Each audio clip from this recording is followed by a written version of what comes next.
For several weeks now, we've been in the book of Exodus on a sermon series.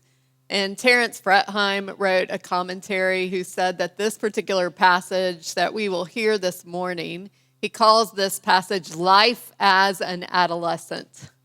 And I think that that's true. The Israelites have experienced this new freedom, and it's overwhelming. It's far from easy. Life is far from easy for them. They are wandering, and they live in this harsh, new environment that is a very long way from the promised land. And so as life gets more and more difficult for them, they can't help but say so. They can't help but talk about it. And in the passage that you're going to hear, you will hear the word grumble repeated several times. Another translation uses the word complain, and yet another translation uses the word murmur. This complaining, this grumbling is unique to Israel's teenage years in the desert. Hear this passage from Exodus chapter 16, beginning with verse 2. In the desert, the whole community grumbled against Moses and Aaron. The Israelites said to them, "If only we had died by the Lord's hand in Egypt. There we sat around pots of meat, and we ate all the food we wanted. But you have brought us out into this desert to starve this entire assembly to death." Then the Lord said to Moses, "I will rain down bread from heaven for you. The people are to go out each day and gather enough for that day. In this way I will test them and see whether they will follow my instructions. On the 6th day they are to prepare what they bring in, and that is to be twice as much as they gather on the other days." So Moses and Aaron said to the Israelites, "In the evening you will know that it was the Lord who brought you out of Egypt, and in the morning you will see the glory of the Lord, because he has heard your grumbling against him. Who are we that you should grumble against us?" Moses also said, "You will know that it was the Lord when he gives you meat to eat in the evening and all the bread you want in the morning, because he has heard your grumbling against him. Who are we? You are not grumbling against us, but against the Lord." And Moses told Aaron, "Say to the entire Israelite community, 'Come before the Lord, for he has heard your grumbling.'" While Aaron was speaking to the whole Israelite community, they looked toward the desert, and there was the glory of the Lord appearing in the cloud. The Lord said to Moses, "I have heard the grumbling of the Israelites. Tell them at twilight you will eat meat, and in the morning you will be filled with bread. Then you will know that I am the Lord your God." That evening quail came and covered the camp, and in the morning there was a layer of dew around the camp. When the dew was gone, thin flakes like frost on the ground appeared on the desert floor. When the Israelites saw it, they said to each other, "What is it?" For they did not know what it was. Moses said to them, "It is the bread the Lord has given you to eat." This is a story of God for the people of God. Thanks be to God. One morning this week, I listened to a podcast called The Daily that chronicled the quarantine days of a college student who recently tested positive for COVID. Zoe Terry is a sophomore at the University of Alabama, and she was one of the first students to get sick. It was in August, and to be diagnosed with coronavirus at the University of Alabama. She had a fever, and she was exhausted, and she also had some anxiety and grief to deal with because her father died from a respiratory illness in 2019. Zoe receives instructions on what she is to do from an email, and then she is one of the first to report to a quarantine dorm. She enters the building. She finds that there are no lights on. There's no toilet paper. There's no sanitizer. There's no one to greet her. There's no nurse, no security guard. She is alone to fend for herself. Zoe told the reporter that she walked straight to the furthest room in the dorm, turned the light on, sat down, and cried. You know, I'm taken with this story probably because I have a college sophomore on a college campus right now, but also because it is an example of what it's like to face the desert terrain all alone. How do people do it? Nobody should have to do it. Well, Zoe calls her mom, and she calls her sister.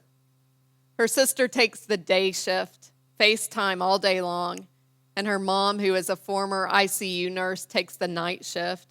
They live stream her 24 hours a day, monitoring her breathing and also her panic attacks. And this is what gets this college sophomore, Zoe Terry, through it.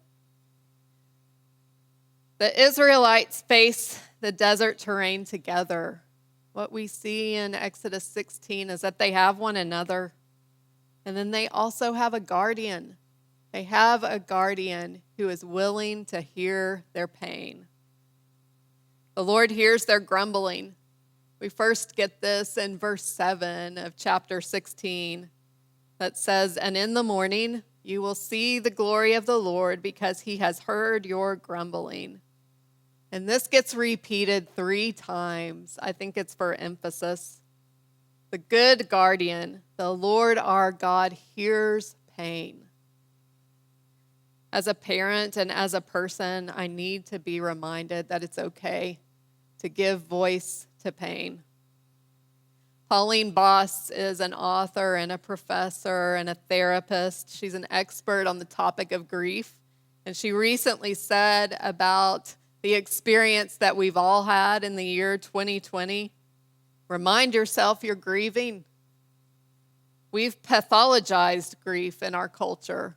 We've said that it's not normal, and grief is normal. It's completely normal. It is a necessary part of life. When loss occurs and we are called to walk a new path, we grieve.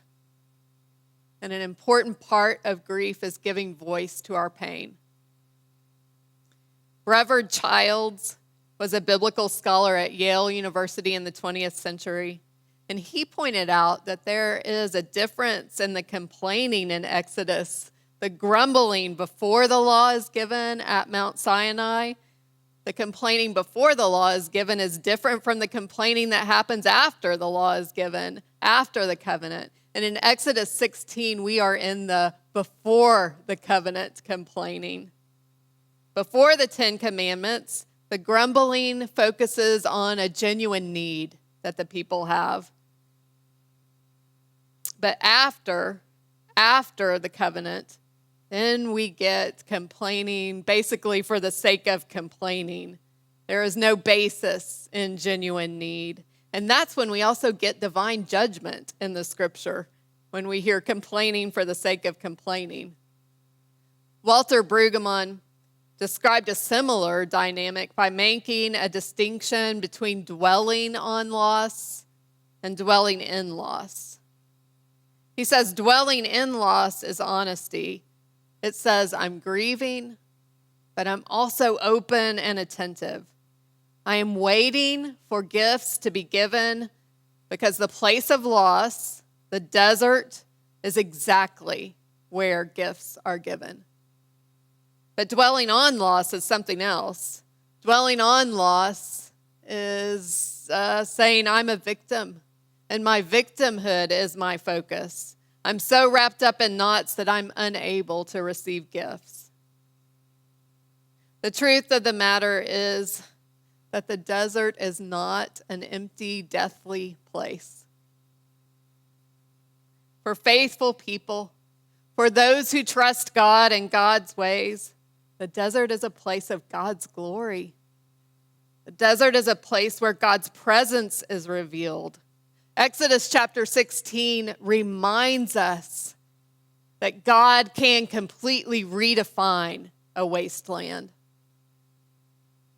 The struggle for me then becomes, do I see it? Do I see the redefinition of the wasteland? Can I spot God's presence? the gift that God has for me, am I really able to receive it? Or am I so tied up in knots that I can't get my hands on the grace that is there for me? I have a superpower. My superpower is that I have the ability to see what's missing. A couple of years ago, my children, when I wasn't at home, took the refrigerator magnets off the refrigerator and they put them on the metal of the AC vent of the ceiling to see how long it would take me to notice that something was off in the kitchen. I came into the kitchen when I returned home and I sat at the table for, 5, maybe 10 minutes before I spotted the prank. You know what? It took my husband days. We finally had to point it out to him. This superpower of noticing what's wrong can tie me up in knots. A continual focus on what's lacking, who's missing, what is less than perfect can be exhausting and not always helpful to me or to the people around me. The daily bread that the Lord gives the Israelites in the desert for 40 years is called manna. And Exodus 16 is an introduction to this bread from heaven. The word manna is derived from the Hebrew, manhu. If you really want to know how to pronounce it, track down Ryan Jacobson. He will tell you the Hebrew. The Hebrew probably asks the question, what is it? That's how it's translated in our story. What is it? I'm told that the Bedouin who live on the Sinai Peninsula still gather white flakes from the ground of the desert, and they bake it into bread that they call manna. The flakes come from plant lice, bugs that feed on the tamarisk tree, and they excrete a yellowish white flake or bug juice that's rich in carbohydrates and sugar. So the flakes quickly decay or they attract ants. They don't last very long, and a daily portion is all anyone can get. Barbara Brown Taylor wrote a beautiful sermon on this passage where she suggests that the miracle present in Exodus 16 is that God hears the complaining of hungry people and feeds them with bug juice.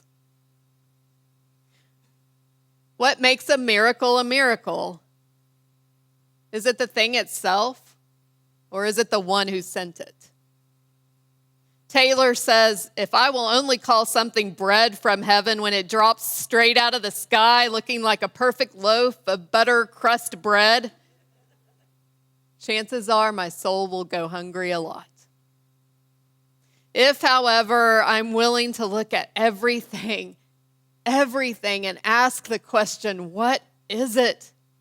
If I'm willing to see anything that comes my way as coming to me from God, then there truly is no end for God's provision for my life. The true and very real miracle of this world, the true and very real miracle of this existence is that God is always sending something our way. A messenger, another breath, a beautiful sunset, a laugh, a cool breeze, a cup of coffee, a word of encouragement, a complaint, an obstacle, a setback. What is it? What is it? How I answer that question makes all the difference. Exodus 16 reminds me to speak my truth honestly, and it also reminds me to keep my eyes peeled, to keep my eyes open for daily bread. What is it? Walter Brueggemann is an Old Testament scholar that I've relied pretty heavily on for the sermon series in Exodus and also when we were in Genesis. I want you to see a video where he talks about what he considers to be important in a Christian community. And I think this description shows up in our text, Exodus 16. I also want you to know it's a hope that I have for our community as well.